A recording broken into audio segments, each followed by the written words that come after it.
সম্মানিত মুসল্লিয়ানে কেরাম, আল্লাহ পাকের দরবারে লাখ কোটি শুকর যে মহান রব আজকের এই পবিত্র জুমার দিনে জুমার নামাজ আদায়ের লক্ষ্যে পৃথিবীর শ্রেষ্ঠতম জায়গা আল্লাহর ঘর মসজিদে আসার ও বসার সুযোগটুকু এনায়েত করলেন। কালিমাতুশ শুকর আদায় করে পড়ে নিচ্ছে আলহামদুলিল্লাহ। লাখ কোটি তার চার অনেক অনেক গুণ বেশি দরুদ আর সালাম পেশ করছি প্যারা নবী রসুল করিম সাল্লাল্লাহু আলাইহি ওয়াসাল্লামের উপর। বিনা দরখাস্তে যে নবীর উম্মত হতে পেরেছি, আসুন আরেকটি বার শুকরিয়া আদায় করে পড়ে নিচ্ছি আলহামদুলিল্লাহ। প্রিয় সুধী, আজ যে বিষয়টি নিয়ে কথা বলবো তা হচ্ছে আল্লাহর হাবিবের বংশ মর্যাদা নিয়ে কথা বলবো। কারণ সমাজের মধ্যে কিছু আলেম তৈরি হয়েছে যারা নবীজির শান মান, নবীর ইজ্জত, নবীর তাজিম, নবীর তাওকিরকে তারা সহ্য করতে পারে না। রিসেন্টলি কুমিল্লা লাকসামের একজন আলেমকে প্রশ্ন করেছে নবীজির মা বাবার ব্যাপারে, যে নবীজির মা বাবার অবস্থানটা কোথায়। এই আলেম আরো বেশ কয়েকজন আলেম কোরআন শরীফ হাতে নিয়ে শপথ করে বলেছে যে নবীজির মা বাবা দুজনে জাহান্নামী। নাউযুবিল্লাহ। আমার মনে হয় এগুলো আলেম তো নয়, বরং এগুলো আযাবুন আলীম। এগুলো মানুষের অন্তরে কষ্ট দেয়। প্রথম কথা হচ্ছে এরকম সেন্সিটিভ বিষয়গুলো, স্পর্শকাতর বিষয়গুলো সমাজের মধ্যে না আনাই ভালো। আপনাকে কবরে এই বিষয়ে জিজ্ঞেস করা হবে না যে নবীজির মা বাবা জান্নাতি না জাহান্নামী। নবীজির মা বাবাকে নিয়ে আপনাকে আমাকে কাউকে প্রশ্ন করা হবে না। কিন্তু যখন একটা মানুষের অন্তরে এইরকম কুচিন্তা, খারাপ আকীদা ঢুকিয়ে দেওয়া হয় যে না নবীর মা বাবার খবর নাই, আর তুমি আমি তো কোথায়। মনে রাখবেন, যেগুলো অনর্থক, অহেতুক, এগুলো ছেড়ে দেওয়া এটা ইসলামের সৌন্দর্য। রাসূল করিম সাল্লাল্লাহু আলাইহি ওয়াসাল্লাম জামে তিরমিজির 2318 নম্বর হাদিসে বলছেন, মিন হুসনে ইসলামিল মারএ তারকুহু মা লা ইয়ানি। ইসলামের বিউটি, ইসলামের সৌন্দর্য হচ্ছে তারকুহু মা লা ইয়ানি, যেই কথার কোনো প্রয়োজন নেই, যেই কথার কোনো অর্থ নেই, বা যেটা অপ্রয়োজনীয় বিষয়, এগুলো ছেড়ে দেওয়াই হচ্ছে ইসলামের সৌন্দর্য। সুবহানাল্লাহ বলেন। আমাদের সমাজের কিছু মানুষ আছে চুলকায় ঘা করে। বলেন কি করে? চুলকায় ঘা করে। এই স্বভাবটা এটা মুমিনের স্বভাব নয়, বরং যে কোনো বিষয়ে আল্লাহ রসুলের পক্ষ থেকে যা আসবে সেটা আমান্না ওয়া সাল্লামনা, আমি এটা বিশ্বাস করলাম এবং এটাকে আমি মেনে নিলাম, এটাই হচ্ছে মুমিনের বৈশিষ্ট্য। সমাজের মধ্যে কিছু আলেম তৈরি হবে, নামধারী লেবাসধারী আলেম থাকবে। সবার কাছ থেকে ইলম নেওয়া যাবে না, সবার কাছ থেকে ফতোয়া নেওয়া যাবে না। কি বলেন? সবার কাছ থেকে ফতোয়া নেওয়া যাবে? আপনি সব উকিল ধরেন, বুঝে শুনে ধরেন যে কোন উকিলকে ধরলে আমি কেসটাই জিতব। আমরা কিন্তু ভালো উকিল ধরি, মামলাটাই জিতার জন্য উকিল ভালো নেই আমরা, ঠিক কিনা? কোন ডাক্তার দেখাইলে আমার রোগটা সারবে, 10 জনকে জিজ্ঞেস করি ভাই কোন ডাক্তারটা ভালো, আমার কিডনির রোগ হয়েছে আমি তার দেখাবো। আমার কার্ডিওলজিস্ট একজন ভালো ডাক্তারের সাজেস্ট করেন তো আপনি। কি আমরা জিজ্ঞেস করি কিনা? আমরা অসুস্থ হলে একজন আরেকজনকে কিন্তু জিজ্ঞেস করি ভাই আমার এই রোগের জন্য কোন ডাক্তার ভালো হবে। আপনি যদি এগুলোর জন্য ভালো ডাক্তার খুঁজেন, একটা মামলা মোকদ্দমায় জিতার জন্য যদি ভালো উকিল খুঁজেন, তাহলে ইসলামী শরিয়াতের বিষয়গুলো জানার জন্য আপনার অবশ্যই একজন ভালো আলেম, ভালো পরামর্শদাতা ইবনে সিরিন রহমতুল্লাহ আলাইহি উনি বিখ্যাত একজন তাবিঈ। উনি জামে তিরমিজির শেষ হাদিসে বলেন, ফানজুরু আম্মান তাখুযুনা দীনাকুম, ফানজুরু, তোমরা দেখে নাও, বুঝে নাও, শুনে নাও। দেখলাম ফার্মগেটে প্যান্ট বিক্রি করে না, গেঞ্জি বিক্রি করে না, শার্ট বিক্রি করে। বলে দেখা নেন, বুঝা নেন, শুনে নেন, এক দাম এক রেট। অবাক হয়ে গেলাম, কি বলে? বুঝে নেন মানে বুঝে শুনে নেন, দেখা নেন মানে যেন কোথাও কোনো ছিদ্র না থাকে, কোনো ফুটা না থাকে। এটা আপনি দেখে নেবেন, আপনার দায়িত্ব। আমার মাল আছে, আপনি দেখে নেন, দেখা নেন, বুঝা নেন, শুনে নেন। দাম কত? আমি 80 টাকা বলছি, 80 টাকায়, কম হবে না। এর জন্য শুনেও নিবেন, শুনেও নিবেন, দেখেও নিবেন, বুঝেও নিবেন। সব বক্তার ওয়াজ শোনা যাবে না, সব আলেমের ফতোয়াও নেওয়া যাবে না। কি বলেন? সবারটা নেওয়া যাবে? বুঝে শুনে নিতে হবে। হোটেলে যখন খাবার খান, জিজ্ঞেস করেন টাটকা কোনটা, আজকের কোনটা খাবার। গরম খাবারটা চান, টাটকা ভালো জিনিস, লেটেস্ট আপগ্রেড জিনিসটা কিন্তু নেন। আবার যখন তরি তরকারি কিনতে যান, ওই সময় কিন্তু দেখে নেন, এটা হাইব্রিড কই মাছ আর একটা দেশি কই মাছ। আপনারা দেখলে চিনেন না? কি বলেন, চিনেন কিনা? চিনেন। দেশি মাগুর আর বিদেশি মাগুর আমরা চিনি কিনা? অবশ্যই চিনি। সব জিনিস আমরা বুঝে নেই, চিনে নেই, দেখে নেই, শুনে নেই। কিন্তু যখন আমি কোনো আলেমকে নিব, তখন আর দেখাশোনা নাই। দাড়ি দেখলেই, টুপি দেখলেই, পাগড়ি পটকা দেখলেই দৌড় মারি আমরা। এটা দেখলে দৌড় মারা যাবে না। দেখতে হবে তার শরীয়ত ঠিক আছে কিনা, তরিকত ঠিক আছে কিনা, মারেফত ঠিক আছে কিনা, তার সবকিছু ঠিক আছে কিনা, বুঝে শুনে আপনাকে নিতে হবে। সব দিকে একটা জমিন মাপবেন, আমিন শিপ করবে, যে আমিন হবে। আমিন মানে তো নিরাপদ দাতা, যিনি নিরাপত্তা দেয় মানুষকে, মারামারি থেকে বাঁচায় দেয়। জমিনটা যে মেপে নিচ্ছেন আপনি, বুঝে শুনে নেন যে কোন আমিনের ভালো জমি মাপে, ওইটাও আপনি বুঝে নেন। এটা গাড়ি ভাড়া করার সময় গাড়িটাও দেখে শুনে নেন, গাড়িটার মডেল কত, গাড়িটার ফুয়েল খরচ কেমন হবে। একটা মোটরসাইকেল কিনবেন, বাইক কিনবেন, তাও দেখেন, সবকিছু বুঝে শুনে নেন। কিন্তু হুজুর দেখার সময় বুঝে নেয় না। সমস্যাটা আমাদের এখানে। আলেম পাইলেই দৌড় দেওয়া যাবে না। এই জন্য আল্লাহ রসুল তিনি বলে দিয়েছেন, ইন্নাল্লাহা লা ইয়াকবিজুল ইলমা ইনতিজান। আমার রসুল বলেছেন, আল্লাহ তাআলা একবারে এলেমকে উঠাই নিবেন না, এক চান্সে এলেমকে কি করবেন না, উঠাই নিবেন। ওয়ালাকিন ইয়াকবিদুল ইলমা বিকবজিল উলামা, বরং এলেমকে উঠাই নেবেন বড় বড় হাস্তি আলেম, হক্কানি আলেমদেরকে ইন্তেকালের মাধ্যমে, মৃত্যুর মাধ্যমে বড় বড় আলেমরা মারা যাবে, থাকবে না। হাত্তা আলাম ইবুকে আলেমান, ভালো আলেম আর থাকবে না। ওয়াত্তাখাযান নাস রুউসান জুহালা, মানুষেরা তখন জাহেলদেরকে আলেম মনে করবে। কাদেরকে? জাহেল, জাহেলদেরকে আলেম মনে করবে।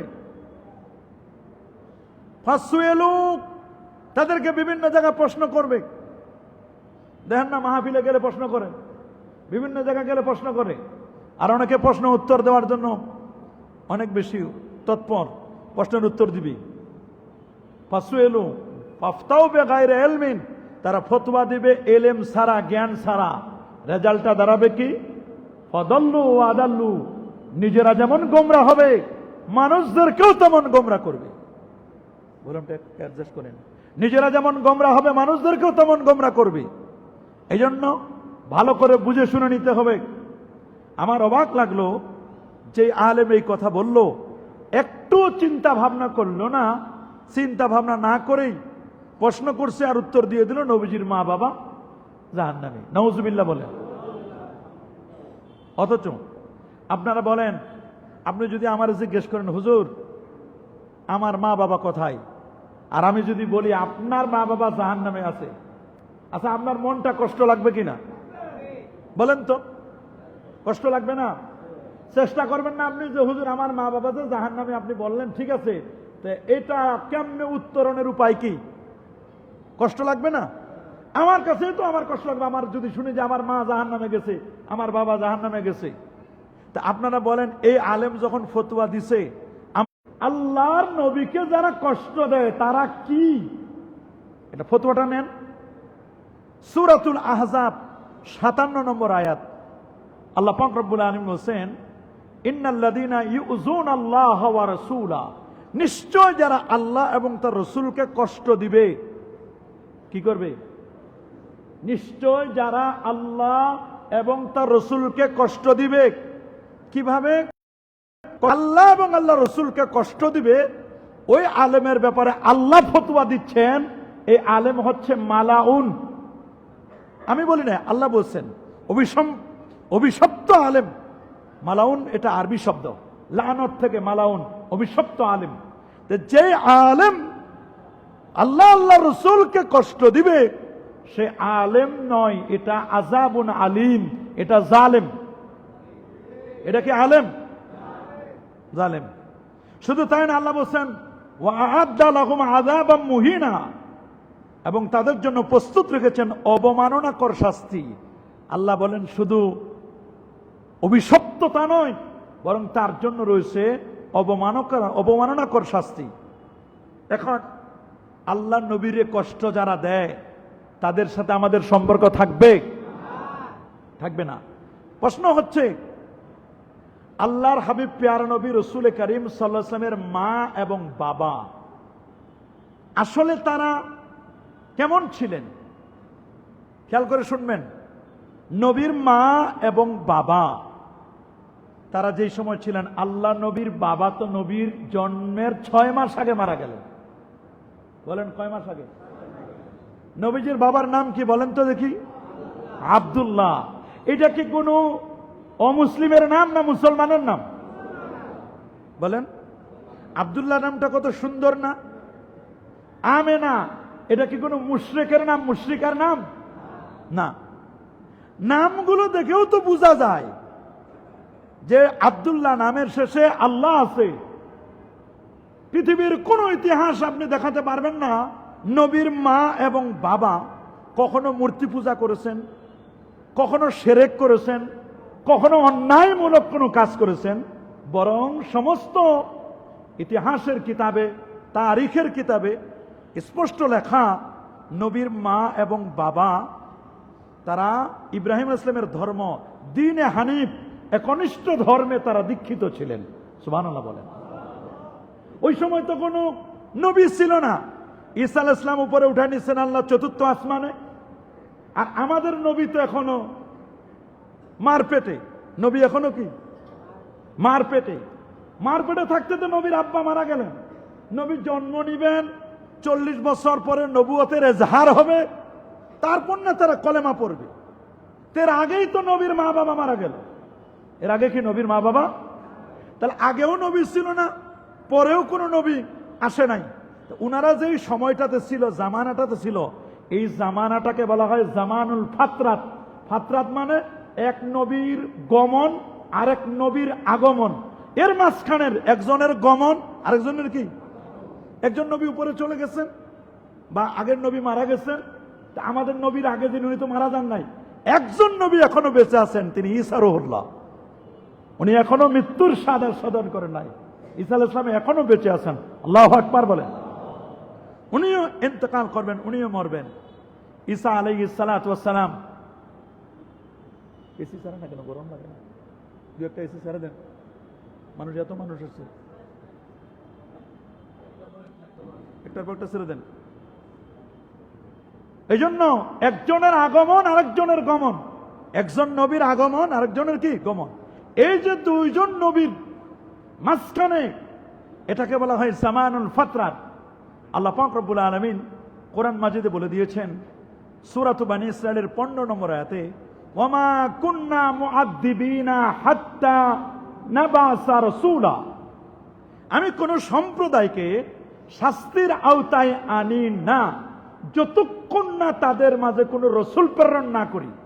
সুবহানাল্লাহ বলেন। আচ্ছা বলেন তো, আমাদের সম্প্রদায়ের মধ্যে আমাদের নবী আছে না নাই? যদিও নবী আমাদের চোখের আড়ালে, কিন্তু আর তো কোনো নবী আসবে না। আমার নবী কিয়ামত পর্যন্ত নবী। সুবহানাল্লাহ বলেন। আমাদের নবী কোন পর্যন্ত নবী? কিয়ামত পর্যন্ত আমাদের নবী, তিনি নবী। আল্লাহ নবী ইন্তেকাল করলেও আমরা আখিরি নবীর উম্মত। এটা আমাদের মনে রাখতে হবে। আল্লাহ বলেন, আমি কোন সম্প্রদায়কে শাস্তি দেই না যতক্ষণ না আমি তাদের মাঝে কোনো রসুল প্রেরণ না করি। তা আমার নবী আগমনকে কেন্দ্র করি, আমার নবী তো আসেন নাই এখনো, মানে ওই সময় যখন নবীর মা এবং বাবা যখন মারা যায় তখন তো নবী মায়ের পেটে থাকতে বাবা ইন্তেকাল করেছেন। সেই নবীজির বাবাকে জাহান্নামী বলে দেওয়া, এটা কোন ধরনের আলেমের কাজ আমার বুঝে আসে না। এগুলো কেমন আলেম আল্লাহ তাআলা ভালো জানেন। পবিত্র কুরআনুল কারীমের সূরাতুত তাওবা, আল্লাহ এবং তার রাসূল মুশরিকদের থেকে কি মুক্ত, পবিত্র, পুত পবিত্র ও মুক্ত। তাহলে যদি আল্লাহর নবীর মা এবং বাবা তারা যদি মুশরিকা হয়, তাহলে নবীজি কি মুশরিকের পেটে ছিলেন? তার মুশরিকা মায়ের পেটে ছিলেন? আল্লাহ তাআলা যাকে বন্ধু বানাবেন, আল্লাহ তাআলা যাকে হাবিব বানাবেন, আল্লাহ তাআলা যার জন্য কুল কায়নাত সৃষ্টি করলেন, সেই নবীকে এমন একটা পেটে রাখলো, এমন একটা ঔরসে জন্ম দিল যার বাবা মুশরিক হবে এবং তার মা মুশরিকা হবে। এইরকম একটা পেটে নবীজিকে রাখলেন, আর সেই নবীর সাথে আমার আল্লাহ ফ্রেন্ডশিপ করবেন, সেই নবীর সাথে আল্লাহ তাআলা বন্ধুত্ব করবেন, এটা তো প্রশ্ন আসে না। কি বলেন, এটা প্রশ্ন আসে? এছাড়াও আপনি শুনলে অবাক হবেন, হযরত ইব্রাহিম আলাইহিস সালাম তিনি যে আল্লাহর কাছে দোয়া করেছিলেন, রব্বানা ওয়াজআলনা মুসলিমাইন লাক ওয়া ইয়ারফা ইব্রাহিমুল কওয়াইদা মিনাল বাইতি ওয়া ইসমাঈল রব্বানা তাকাব্বাল মিন্না ইন্নাকা আনতাস সামিউল আলিম। বাপ বেটা ইব্রাহিম আর ইসমাইল যখন কাবা বানালেন, কাবা বানানোর পরে আল্লাহর কাছে দোয়া করলেন। কি দোয়া করলেন? আল্লাহ, আমরা বাপ বেটা দুজনে কাবা বানাইছি, রব্বানা তাকাব্বাল মিন্না। আমাদের পক্ষের নবীর বংশধর কোনটা? নবী ইসমাইল ইসলামের কওমে বিয়ে করছেন না, জুরহুম কওমে, সেখানে ইসমাইল ইসলামের থেকে এই বংশধারা আসছে। ইব্রাহিম ইসলামের দুই সন্তান, কয় সন্তান বলেন না? ইসমাইলের কয় সন্তান? ইব্রাহিম ইসলামের কয় সন্তান? দুইটা। একজন হলো ইসমাইল, আরেকজন হলো কি ইসহাক। একজন ইসমাইল, আরেকজন কি ইসহাক আলাইহিস সালাম। তার বংশে আল্লাহ ৪৫০০ নবী, দোয়া তো ব্যর্থ হয়ে যায়, আল্লাহ তো দোয়াই কবুল করে নাই। অথচ রাসূল বলেন, আনা দাওয়াতু বিআবি ইব্রাহিম, আমি ইব্রাহিম নবীর দোয়ার ফসল। সুবহানাল্লাহ বলেন। তাহলে দেখেন, কিছু পড়াশোনা করে ফতোয়া যে দেওয়া যায় না, বাস্তব প্রমাণ দেখেন আপনি। এছাড়াও সূরাতুশ শুআরার ২০৯ নম্বর আয়াতে আল্লাহ বলেন, ওয়া তাকাল্লুবাকা ফিস সাজিদিন, হে নবী আমি আপনাকে সিজদাকারীদের ঔরসে স্থানান্তরিত করেছি, আমি আপনাকে প্রেরণ করেছি সিজদাকারীদের ঔরসে। সিজদাকারী জানা, তারা তো নামাজি হয়। যদি নবীর ঔরস হয়েছে তার বাবা এবং মা, বাবার ঔরসে মায়ের গর্ভে, আল্লাহ তাআলা যে আমাদের নবীকে প্রেরণ করলেন, আল্লাহ কোরআনে বলছেন ফিস সাজিদিন, সিজদাকারীদের পৃষ্ঠের মাধ্যমে। সিজদাকারী কারা? রাইসুল মুফাসসিরিন হযরত আব্দুল্লাহ ইবনে আব্বাস রাদিয়াল্লাহু তাআলা আনহুমা রওয়ায়াত করেছেন, আন্নাল মা'না হুয়া তাকাল্লুবুন নিসাম ফি আসলাবি আজদাদিহি মিনাস সাজিদিন। নবী সাল্লাল্লাহু আলাইহি ওয়াসাল্লামের ঔরস পরম্পরার সকলে ছিল সিজদাকারী, একত্ববাদী। নবীদের পূর্বপুরুষ, আমার রাসূলের পূর্বপুরুষ, তার বাবা, তার দাদা, তার দাদার দাদা আদম আলাইহিস সালাম পর্যন্ত একজনও মুশরিক ছিলেন না, একজনও শিরককারী ছিলেন না, বরং সবাই তাওহীদপন্থী ছিলেন, সবাই ভালো মানুষ ছিলেন। তারা কখনো মূর্তি পূজা অংশগ্রহণ করেন নাই। আল্লাহু আকবার বলেন। কেন করবে? কারণ আল্লাহ কোরআনে সূরাতুত তাওবার ২৮ নম্বর আয়াতে আল্লাহ বলেন, ইন্নামাল মুশরিকুনা নাজাস, মুশরিকরা তো অপবিত্র। আমার নবী হলো গোটা পৃথিবীর মানুষকে পবিত্র করবে, আর পবিত্র নবীকে অপবিত্র রেহেমে রাখবে। নবীর মা যদি মুশরিকা হয়, অপবিত্র রেহেমে রাখবে। আল্লাহ কোরআনে বলেন, মুশরিক যারা পূজা করে, অর্চনা করে, যারা অমুসলিম, তারা হলো অপবিত্র, নাজাস, অপবিত্র। আমার আল্লাহ কখনো চান না তার হাবিবকে অপবিত্র জায়গায় রাখবেন, এটা কখন নয়। কারণ রাসূল বলেন, আমি সবসময় পবিত্র পুরুষদের পৃষ্ঠদেশ থেকে পবিত্র রমণীগণের গর্ভের মাধ্যমে স্থানান্তরিত হয়েছি। তাফসীরুর রুহুল মানি ৭ম খণ্ড ১৯৫ পৃষ্ঠা, আসসিরাতুল হালাবিয়া ১ম খণ্ড ৪৫ পৃষ্ঠা, তাফসীরুর রাজি ১৩তম খণ্ড ৩৯ পৃষ্ঠার মধ্যে স্পষ্ট বয়ান আসছে যে আল্লাহর নবী সবচেয়ে উত্তম বংশে জন্মগ্রহণ করেছেন। রাসূল বলেন, আমি বংশের দিক থেকে, মায়ের দিক থেকেও সেরা। বাবার দিক থেকেও সেরা। সুবহানাল্লাহ বলেন। নবী বলেন আমার মায়ের দিক থেকে সেরা মা আমেনা, বাবা দেখেন স্বর্ণের ব্যবসায়ী ছিল। আব্দুল্লাহ যখন আমেনার রসুল্লাহর নানা, যিনি রসুল্লাহর যিনি কি ওয়াহাব জুহুরি নানা ছিল স্বর্ণের ব্যবসায়ী। আব্দুল্লাহ যখন বিয়ে করতে গেছে স্বর্ণের চেয়ারে বসতে দিছে। আল্লাহু আকবার বলেন। আপনি চিন্তা করতে পারেন? আল্লাহু আকবার, আল্লাহু আকবার। রসুলের নানা জান যিনি, উনি স্বর্ণের ব্যবসায়ী ছিল। জুহুরি আছে না, ওয়াহাব জুহুরি, ওনার বাবার দিক থেকে আব্দুল্লাহ, দাদা আব্দুল মুত্তালিব, এই বংশ যদি আপনি দেখেন এরাও তো সেরা বংশ, কুরাইশ বংশ। কুরাইশদের মধ্যে হাশিমি বংশ। সুবহানাল্লাহ বলেন। মক্কার কুরাইশ বংশ শ্রেষ্ঠ বংশ, এর মধ্যে আবার হাশিমি বংশ, হাশিমি খানদানে আল্লাহ নবীকে আল্লাহ প্রেরণ করলেন। এই সমস্ত কথা নবীর ব্যাপারে বাজে মন্তব্য করতে পারে তারা যারা ফুটপাতে জন্ম নিছে। কথা বলেন। নবীর বংশ নিয়ে কথা বলতে পারে তারা যারা রেল লাইনে জন্ম নিয়েছে। মনে রাখবেন, নবীর ব্যাপারে তুমি উল্টাপাল্টা বলবা, ছাড় দেওয়ার মন মানসিকতা আমাদের নেই। সব জায়গায় কম্প্রোমাইজ করতে পারি, নবীর ব্যাপারে নো কম্প্রোমাইজ। কোন আলেমকে আমরা ছাড় দিতে রাজি নাই। নবীর ব্যাপারে সে যত বড় আলেম হোক, যত বড় বীর পাহালাওয়ান হোক, যত বড় নেতা হোক, কাউকে আমরা ছাড় দিব না। আল্লাহ আল্লাহ রসুলের বিরুদ্ধে কেউ যদি যায় তার বিরুদ্ধে কোনো ছাড় নাই। কথা বলেন। এটা আমাদের ফাইনাল কথা। মনে রাখবেন, তারা যে দলিলগুলো দেয়, তারা দুইটা দলিল পেশ করে। খুব খেয়াল করে শুনবেন, আমি তাদের দলিলগুলো আপনাদের কাছে পেশ করি। একটি দলিল হচ্ছে সহিহ মুসলিমের 203 নম্বর হাদিস। হাদিসটা বর্ণনা করেছেন আনাস বিন মালিক রাদিয়াল্লাহু তাআলা আনহু। আনাস বিন মালিক বলেন, এক ব্যক্তি রাসূল করিম সাল্লাল্লাহু আলাইহি ওয়াসাল্লামকে জিজ্ঞেস করলেন, হুজুর, আমার মা বাবা ছোটকালে এই করেছে, এই কাজকর্ম করেছে, আচ্ছা বলেন তো হুজুর, আয়না আবি, এই মুহূর্তে আমার মা এবং বাবা কোন জায়গা আছে, জান্নাতি না জাহান্নামী? জিজ্ঞেস করছে এক লোক জিজ্ঞেস করছে। তো রাসূলুল্লাহ বলেন, ফিন্নার, তোমার বাবা জাহান্নামে। তোমার বাবা কোথায়? জাহান্নামে। তো লোকটা মন খারাপ করে চলে যেতে লাগলো। নবীজি এবার তাকে ডাকলেন, ডাকার পরে বললেন, ইন্না আবি ওয়া আবাকা ফিন্নার। তুমি যে মন খারাপ করেছো, ইন্না আবি, এটার স্বাভাবিক তর্জমা অনুবাদ হলো নিশ্চয় আমার বাবা, ওয়া আবাকা, এবং তোমার বাবা, ফিন্নার, জাহান্নামে। এটা হলো শাব্দিক অর্থে। কিন্তু এটা রাসূল আকরাম সাল্লাল্লাহু আলাইহি ওয়াসাল্লাম তাকে বললেন এই কথাটা যে তুমি যেন মন খারাপ না করো, খালি যে তোমার বাবাই জাহান্নামী তা নয়, এরকম তো আরো অনেক আছে। ওলামায়ে কেরাম ব্যাখ্যায় বলেন, আরবের যুগে বাবা, আবুন শব্দের অর্থ হলো বাবা। এটা চাচার অর্থে ব্যবহার করা হয়। আমাদের দেশে বড় আব্বা হিসেবে যাকে ব্যবহার করি, ওই ক্ষেত্রে আবুন শব্দের ব্যবহার করা হয়। রাসূলুল্লাহ বুঝালেন মূলত এই যে ইন্না আবি দ্বারা উদ্দেশ্য বুঝালেন আমার চাচা আবু তালেব। কি নাম? আবু তালেব। তার কাছে ইসলাম পেশ করা হয়েছে, উনি ইসলাম কবুল করেন নাই। এই জন্য বলছেন যে আমার চাচাও তো জাহান্নামী, আমার চাচাও তো জাহান্নামে যাবে। ওনারা এইটাকে শাব্দিক অর্থে নিয়ে রাসূলুল্লাহর বাবাও জাহান্নামী। অথচ হাদিসটা খবরে ওয়াহিদ, একটা আকীদা প্রমাণ করার জন্য, আহলে সুন্নাহ জামাতের আকীদা প্রমাণ করার জন্য মুতাওয়াতির লাগবে, কাতিউস সুবুত লাগবে, কাতিউদ দাল্লাত লাগবে। কোনো খবরে ওয়াহিদ দ্বারা প্রমাণ করা যাবে না। এবং এই হাদিসের বিপরীত অনেকগুলো হাদিস রয়েছে, এবং এটা কোরআন মাজিদেরও খেলাফ। কোরআনের খেলাফ যদি কোনো হাদিস আসে, এই হাদিসটা রিজেক্টেড হবে, এই হাদিসটা মানা যাবে না। দুই, আরেকটা হাদিস আসছে, এটাও সহিহ মুসলিমের 976 নম্বর হাদিস। আল্লাহর নবীর প্রিয় সাহাবী আবু হুরায়রা হাদিসটা বর্ণনা করেন। আল্লাহর হাবিব প্যারা নবী রাসূল করিম সাল্লাল্লাহু আলাইহি ওয়াসাল্লাম বলেন, ইস্তাজানতু রাব্বি আন আস্তাগফিরা লি উম্মি। আমি আমার মায়ের কবরের পাশে গেলাম, যাওয়ার পরে আল্লাহর কাছে অনুমতি চাইলাম আমার মায়ের জন্য আমি ক্ষমা প্রার্থনা করব।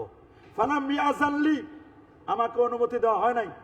ওয়াস্তাজানতু আন আযুরা কবরাহা, আমি আমার মায়ের কবর জিয়ারত করার জন্য অনুমতি চাইলাম।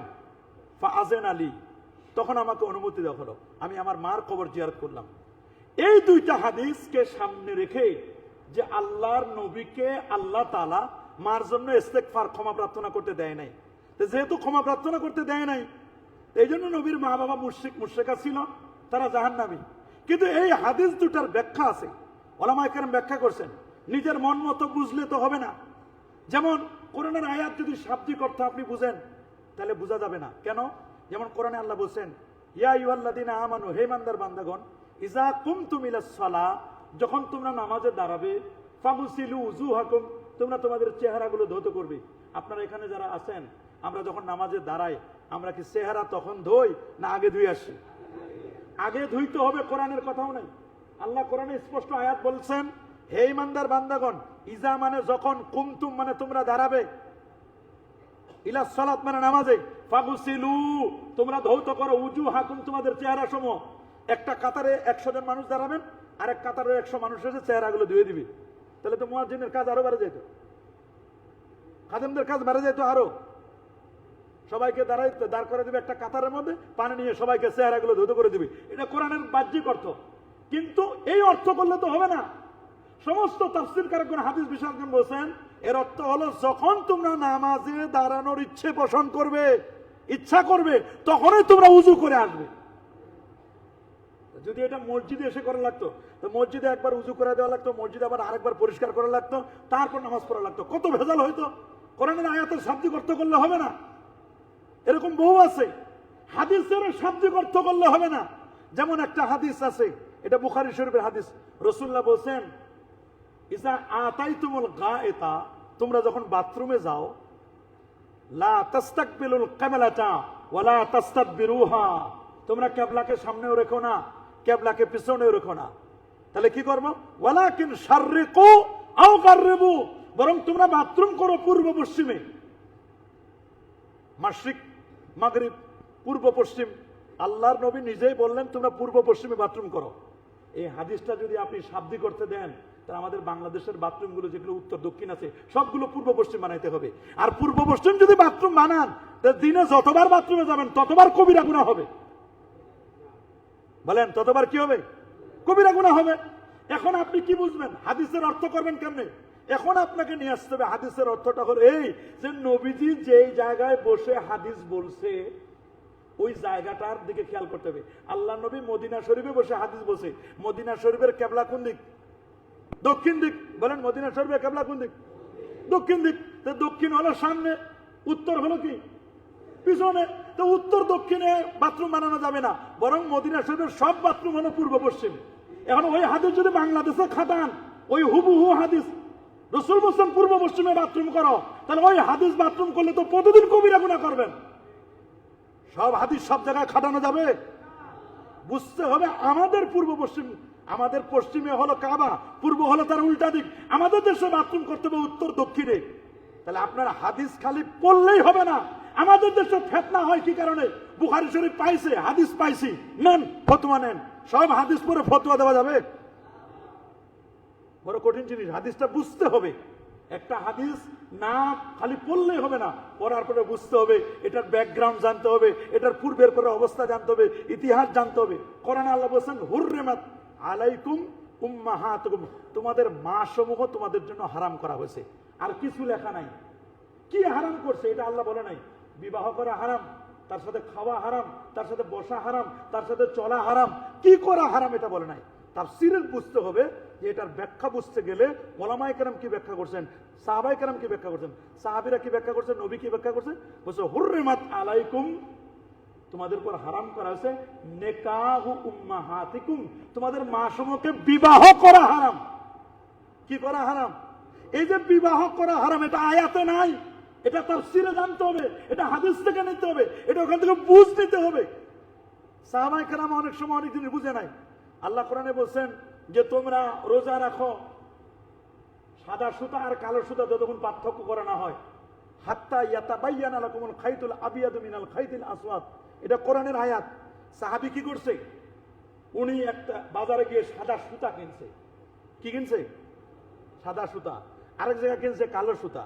সাদা সুতা আর কালো সুতা কিনে এক পায়ে বাঁধছে সাদা সুতা, আরেক পায়ে বাঁধছে কালো সুতা, আর সাদা সুতার কালো সুতা বালিশের নিচে রেখে দিছে। এখন তো সাদা সুতা আর কালো সুতা পার্থক্য করতে পারে না। 10টা 11টা বেজে যাচ্ছে, রুমের ভিতর তো অন্ধকার, জানালা নাই ওরকম। এখন তো 11টা বাজাচ্ছে, এখন পর্যন্ত সাহারি শেষ হয় না। গেছে হুজুরের কাছে, হুজুর কোরআনের আয়াত যে আপনি বললেন সাদা সুতা থেকে কালো সুতা পার্থক্য না করা পর্যন্ত রোজা রাখতে, মানে সাহারি করো। হুজুর 11টা বাজে গেছে, সাহারি তো এখনো শেষ করতে পারি না হুজুর। রাসূলুল্লাহ বলেন তোমার বালিশে কথা রাখছো সাদা সুতার কালো সুতা, বালিশের নিচে। রাসূল বলছেন তোমার বালিশ কি এত বড়, তোমার বালিশ এত বড় যে সাদা সুতা কালো সুতার তুমি আনছো? তো হুজুর আমি তো বুঝি নাই। ওই সাদা সুতার কালো সুতা হলো, সাদা সুতা হলো সুবহে সাদেক, সূর্য যখন একটু উঠে ঝলমলে হয়, পরিষ্কার হয়, এটার নাম সাদা সুতা। আর কালো সুতা হলো যখন এটা সুবহে কাযেব, ফজরের আগ মুহূর্তে একটু অন্ধকার থাকে না, অন্ধকারটার নাম হলো কালো সুতা, আর এটার নাম হলো সাদা সুতা। তো হুজুর আমি তো এটা বুঝি নাই, কোরআনের আয়াত ঠিক আছে, আরবি ভাষাভাষী, তারপরেও বুঝে নাই। উনি সাদা সুতা আর কালো সুতা নিয়ে বালিশের নিচে ঢুকে রাখছে। উনারাই যদি না বুঝে তাহলে আমরা আর কি বুঝবো? এখন আমাদের দেশের কিছু আলেমের অবস্থা হচ্ছে ওই সাদা সুতা আর কালো সুতা বালিশে ঢুকাবে। রাসূল বলেন তোমার বালিশ এত বড়, মাশরিক আর মাগরিব পূর্ব পশ্চিমের দিগন্ত তোমার বালিশে ঢুকাইছো, বালিশ কত বড়, কোন কারিগর বানাইছে তোমার বালিশ? তাহলে চিন্তা করে দেখেন, খালি হাদিসের অর্থ বললে হবে না। ওলামায়ে কেরাম বলছেন হাদিসের অর্থ যে নবীজি বলছেন ইন্না আবি ওয়া আবাকা ফিন্নার, এটার অর্থ হলো এক, বাবার অর্থ হলো চাচা, এটা বুঝতে হবে। আর বলছে এটা রাসূল আকরাম সাল্লাল্লাহু আলাইহি ওয়াসাল্লাম তিনি আগে জানেন না তার মা বাবার অবস্থা, পরে জানছেন।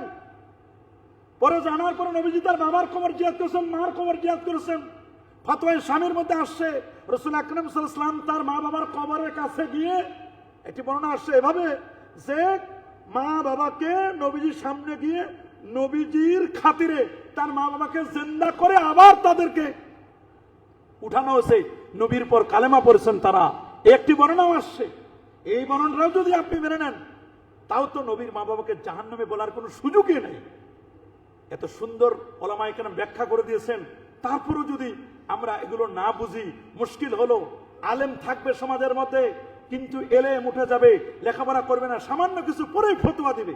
এই জন্য মালিকি মাযহাবের একজন ইমাম কাজী আবু বকর ইবনুল আরাবীকে জিজ্ঞেস করা হয়েছিল ওই ব্যক্তি সম্পর্কে, হুজুর আপনি বলেন তো যে নবীর মা বাবাকে জাহান্নামী বলে, নবীর মা বাবা নিয়ে এরকম সমাজের মধ্যে ফিতনা সৃষ্টি করে, তার ব্যাপারে ফতোয়া কি?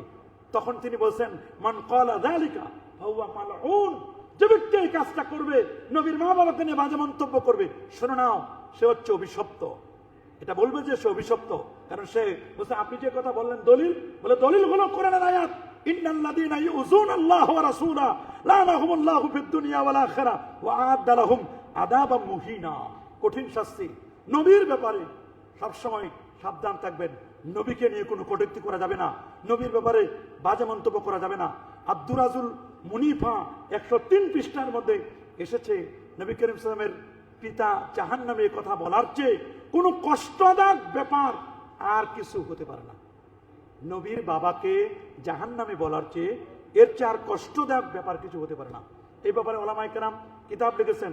আল্লামা জালালউদ্দিন সুয়ুতি রহমতুল্লাহ আলাইহি 4টা কিতাব লিখছেন, 9টি প্রবন্ধ লিখেছেন তিনি।